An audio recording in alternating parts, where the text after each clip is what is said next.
Lekin biyyoota Arabaa keessa jirtan viidiyoo kan hamma dhumaatti dhageeffadha. Intalli takka hiriyaa nama lama ta'anii hiriyaa isii jala mallaqa hatan jechuudha. Viidiyoo isii kana dhageeffadha walitti deebina.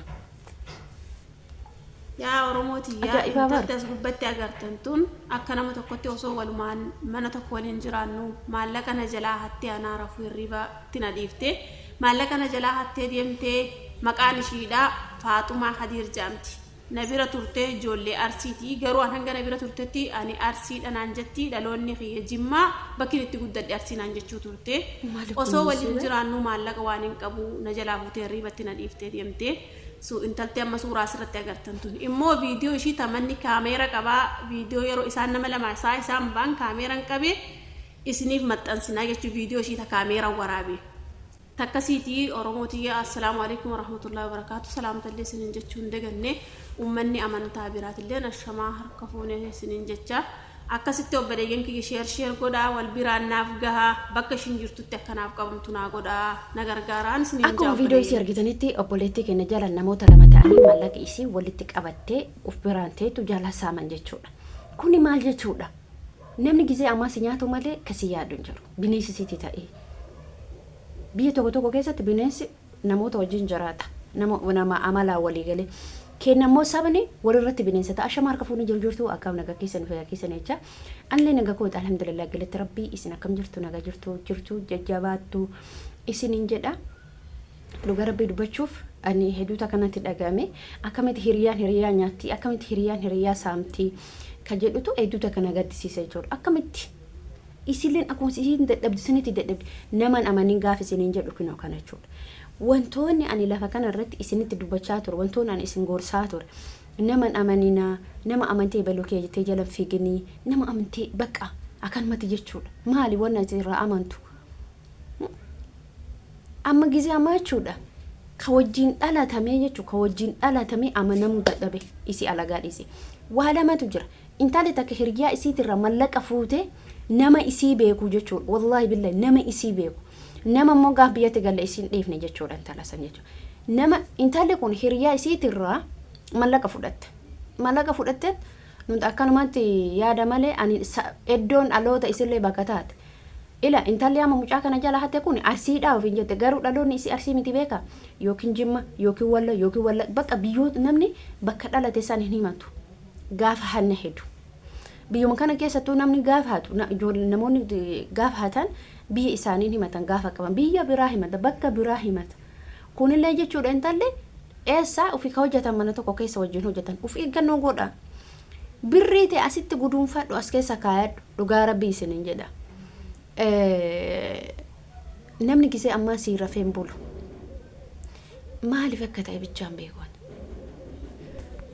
Kanaaf jechuudha namni gisee amma wallahi billahi jechuudha dhugaa rabbii isin nyaatu malee isin ciratu malee faayidaa takkan qabu. Hiriyaan isin ciratti. Adeebitu biyyatti isin ciratan. Bakkumti itti raahaa qabdu takka illee hin jiru. Abadan jechuudha bakki itti raahaa qabdu takka hin jiru. Nagarramee bar akkamitti wajji nyaatee wajji mee ammaatumaan taa'eef laale. Si wajji nyaatee si wajji dhuydee kaatee ergisi immoo deebi'eessi nyaatti. Maal isillee mara boleeyyan tiyamee isinummaan of laalama hiriyootuma teessanu eebaluu kiyyattanii wajjin tiktookii akkatti dhiittan. Tunillee ebaluutii abboo wallah ishee miniin sinaa qabu namanina kunniin amma warri hate kunniin hin qabaman jettanii yaaddanii hin qabaman. Namni mana namaa dalagu miidiyaan gizee amma ila wanna ati boolla keessatti gadi dhoysite jechuudha. Boolla kana keessatti gadi dhoysite dhiisu akkata buqqisee ol baasa miidiyaan gizee amma. Kanaafuu jechuudha isin ani wanni isiniin jechuu barbaadu. Nama hin amanini ebaluu kiyya ebaluuti. Ani wallahi dhaziin jechuudha dhugaa rabbii dubbadhaa miti. Gizee tokko ilaaltan hiriyaa dhiiratu caala. Hiriyaan dhiiraa ati amma fakkeenya yoo hiriyaatti nama bakka yeroo hojii kee geessite wantoota tokko hojjedhu. Gama TikToktiin ta'e gama YouTubetiin ta'e gama Instagram mucaa tokkotu jira hedduu takka tangalate fedhu dhugaa rabbii nagarra viidiyoo isin hojjechuun isin oolu kootu muna yeroo hundanaan jettee na murte ila hiriyaan gaarii si yaaddu jirti hiriyaan dabaa sitti yaaddu jirti hiriyaan immoo foon kee akka mucaatiin kun dhuguma jabduudha mallaqa isii fudhatte isheen baddee miti erga isheen baddee mootu fudhattee baddee obsa qabdi. Naa qabaa naa soqaa itti iyyannoo galfattee iyyata uummatatti galfatte uummata tiktookititti iyyattee jechuudha. Eessumattuu taanaan intala kana soquufii qabdan qabamuu qabdi harka isii galuu qabdi mallan isii deebuu qaba isii maaliti qooti miti. Isiniif immoo barumsa guddaa ta'a nama hin amani namaa wajjin nyaattee dhuudeef ebaluu garaa keen ta'u. Odomaa si wajjin nyaatee dhugu si nyaata. Odomaa si wajjin nyaatee dhugu achi garagalee kan biraatti si mata. Otomaa si wajjin nyaatee dhuudu ila barteessu ebaluun sun akkana. Nama lama ta'anii sitti yaadan mallaqa keetitti yaadan nasbee keetitti yaadan. Nasbee namallee gizee amma baasuun akka dhufeen dagattan nasbee namallee amma bahaa jira bara. Nasbee namallee amma karaa garagaraatiin bahaa jira. Arabdoonni illee nasbee keenyatti dhufaa jirti. Ilaa waan inni isin dhaamu takkitiin obboleeyyan kiyyaa nama kamirraayyuu uf eeggannoo godhe. Iddoo mallayni kee jiruun agarsiisin bakka ciiftu ciisicha kee akka ani beeku garuu wallahi tumta keessa kee isii beeytutu nyaate amma intala kana ka keessa isii beeytutu nyaate ka keessa isii beeytu soo nyaate soo dhuude bakka mallay dhikee galuu beeyte jetti kaama kaate ni malatti mee kaamala guyyaa kan banna guyyaa kan mallaqa isii fudhanna jetteeti ni malatte dura malatte malle isiin baasu birri kanarra fudhatte malee borimmoontu afaanii funyaanin isii deebi'a.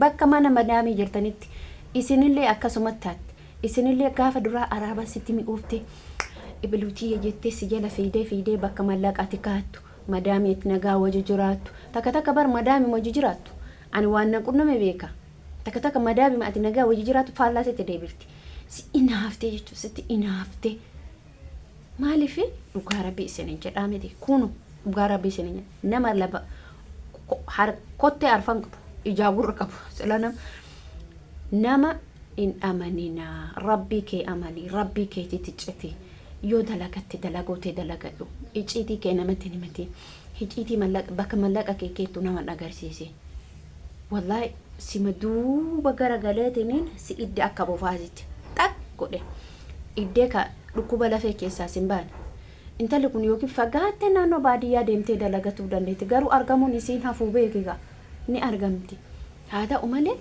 garuu baay'ee miidhamte intalli kun viidiyoo ol baatee akkatti waraabdi malee keessi isii gubataadha mallaqa isiiti yookiin biyyatti ergadhee wayiin bitadheetti yookiin biyyatti ergadhee biyya kaadheetti karoora itti qabdi mallaqa isii kana jechuun maaliin bita maaliin godha wanni godhamuun hin dhabamu mallaqni namarraa hafne isaafuu biyya namaatti shaqaalaa jennee arrabsamnee xiqqee nu arrabsee guddaan nu arrabsee nu tuffate nu bira kute wallaahi dhasiin jechuudha. Kanaaf jechuun kanaaf isiniin jedha gorsaan isin gorsu keessatti immoo wantoota tokko xiyyeeffadhaa fudhadha keessaa humattu maaliif bakka tuffatanii biran kutina tuffattee biran kutin maaliif tuffattee bira kutta haasofni namni haasa'u siif faayidaa guddaa qaba nutis haasofni namni haasa'u faayidaa guddaa nuuf qaba. Aku isini faayidaa qabu nuti illee bara sagalee namaan viidiyoo namaan ilaalla ni dhageeffanna faayidaa guddaa nu qaba isiniin jechuu barbaada. Kan armaan irratti dhaabaa viidiyoo biraatiin amma walitti deebinetti nagaa tura baay'ee isin jaalladha baay'ee isin kabajamtoota kiyya viidiyoo kee laayik gochuu sheer gochuu fi sabiskiraayib gochuu hin dagatina ani mootuyyuu jechuu dhiiseen jira sabiskiraayib illee godhaa laayik illee godhaa sheer illee godhaa jechuun dhiiseen jira. Maaliif dhiifte munaa yoo jettan immoo isinuu fedhii keessaniin gootan ka isinuma abdadheeti ka akkasiiti bye bye.